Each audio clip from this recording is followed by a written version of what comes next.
Hello, hello. This is Celeste with Blaise. I'm on the Sales Edge podcast. I'm going to get his name right. Bevilacqua, his last name, Bevilacqua. We met at SaaStr of all places, and I truly enjoyed my conversation with Blaise. We didn't really talk about product. We started getting in deep, and I was taken aback when Blaise told me he is in a sales seat. Well, he can talk about his role, but that he comes up by being a teacher. So with that, Blaise, give us a little intro into who you are.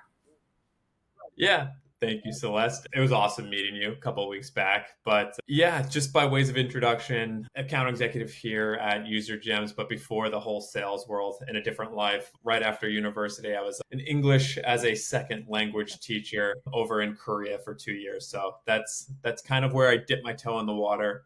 And then once I moved back to the States, started the whole BDR life, and the rest is history. Wow, what a story. There's, a lot of parallels I'm sure you can derive from your time being a teacher. Really, it's this process that we're taking people on where we're trying to understand. My mother's an educator, trying to understand their learning style, what's unique about them, English as a second language, and now turning that around and doing that with your buyers, educating them, but also truly listening to them and what their problems are. So yes, I loved meeting you and the team.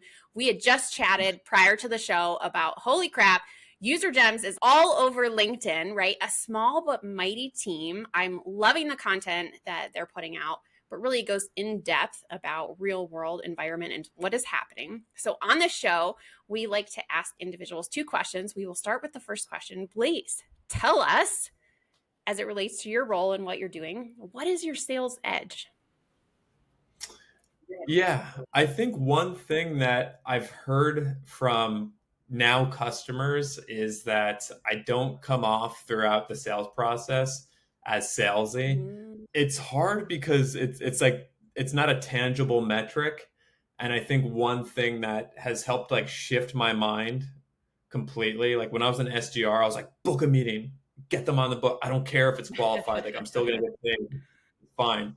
And now it's mostly like, as Josh Braun always says, like detach. It's way easier said than done. But I think if you truly can get into that mindset, it helps. And then it calms you down too. And it makes people feel comfortable sharing, why they're in the evaluation phase in the first place. Sure. Oh, I love that. So I talked with Riley Blaisdell in his episode, and he said it's this whole like stinky commission breath, right? Most salespeople are so worried about, especially today. We're recording this on the 26th. The 30th is looming, right? People are looking at Yeah. what is happening, when are things going to close, and really detaching from that outcome so they don't come across as salesy, as you said. People can sniff that out a mile away. When do you think that shift happened for you from BDR to AE to It stop took a focusing on long time. outcome? Yeah, I think my first boss sensed I had this like significant rush of urgency. Like, okay, come on, like the next step in the funnel is business validation. Let's get here. But I'm like, hey, you had like understanding the buyer journey. They may not be ready to take that step. And I think that took me like a year and a half. I'm a very slow learner to learn. So yeah, it was early, thank God, within my career to like have this mindset change. And it's been helpful. And kudos to that manager. I don't know if it was a mentor or a manager who said, hey, I recognize this behavior. This is perhaps how it's coming across. And for you to take that, probably that teacher student, right, part, Yeah. for you to take that in and say, oh, okay, how can I change my own behavior so it is not looked at as salesy? Yeah, absolutely. And I think it's helpful because for all the newer reps, it's difficult with this new like remote work style, just distributed teams. Thank God this all happened. Like he was sitting on a call with me and tapped me on the shoulder. So I try to impart that with newer reps coming up because it's difficult to read a room via Zoom, and that's like one of the most key things to do.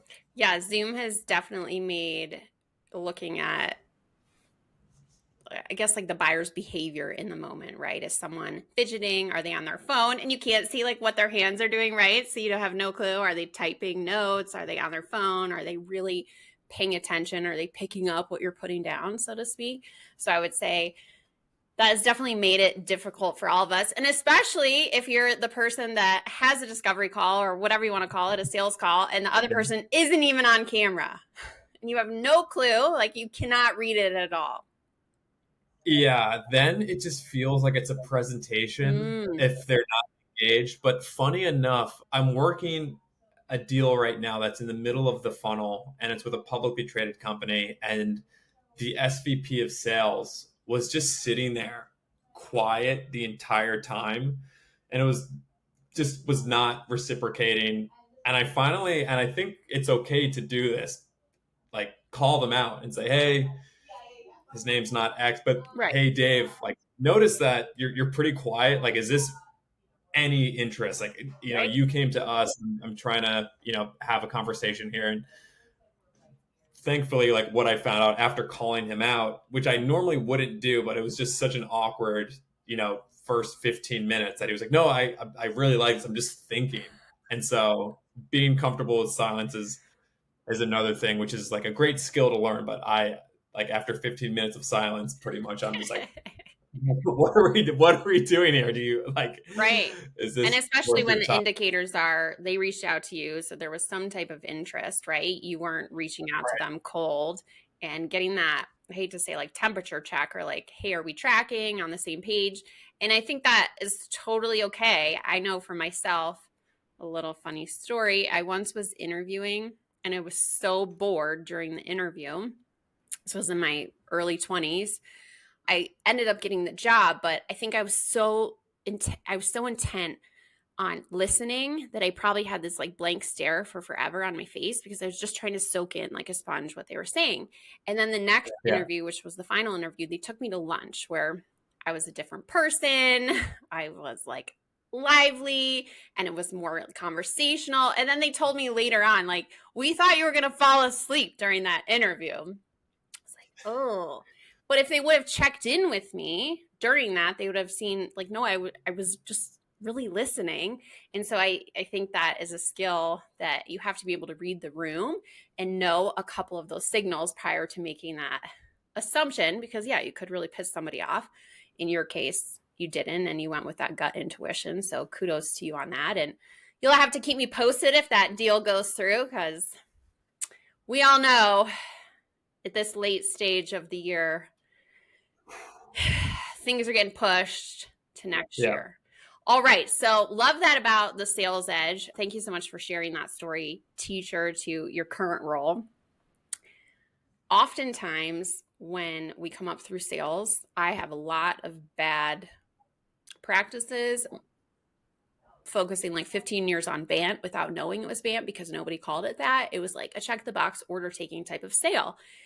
And we don't know it at times that we have bad behavior or we are following something that maybe we shouldn't follow anymore because it's gone out the way of the window. So I love to Right. have guests talk about a sales myth that they want to either bust, exploit, or give us a new one so that others can learn from it and or take notes to enhance their own sales skills. What would that be for you?